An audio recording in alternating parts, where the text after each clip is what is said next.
नमस्कार दोस्तों, जैसा कि आपको पता है कि कुछ दिन पहले दुबई में एक तेजस नाम का जो फाइटर जेट था वो क्रैश हो गया था। सर उसके बारे में हमें बताएंगे कुछ तथ्य जो हमारे लिए बहुत ज़्यादा ज़रूरी है। तेजस फाइटर जेट दुबई में रिसेंटली क्रैश हुआ है। सबसे पहली बात तो तेजस एक भारतीय फाइटर जेट है जिसे इंडिया में ही बनाया गया है। 1983 के अंदर हमारी जो गवर्नमेंट ऑफ इंडिया थी, गवर्नमेंट ऑफ इंडिया ने इसके ऊपर काम करने के लिए हमें अप्रूवल दे दी थी और 2001 के अंदर तेजस बन के तैयार हो गया था। और जो हमारी इंडियन एयरफोर्स है, इंडियन एयरफोर्स के अंदर तेजस को ऐड ऑन कर लिया गया था। तेजस है, तेजस का जो इंजन है, वो जनरल मोटर्स के द्वारा हमें दिया जाता है और जो ये इंजन है यूएस हमें देता है।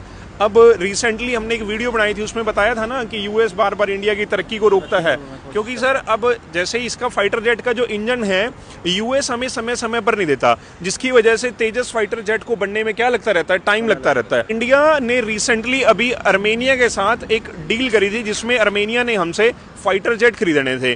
तो जब हमारा ये प्लेन क्रैश हुआ या हमारा ये फाइटर जेट क्रैश हुआ दुबई में, तो उसके बाद से ये भी अटकलें लगाई जा रही हैं कि शायद इंडिया और आर्मेनिया की जो फाइटर जेट की डील है शायद वो क्या ना हो जाए, कैंसिल ना हो जाए। बट इसका जो मेन रीजन बताया गया है कि हम ये नहीं कह सकते कि जो फाइटर जेट हमारा तेजस क्रैश हुआ वो किसी टेक्निकल रीजन की वजह से क्रैश हुआ है।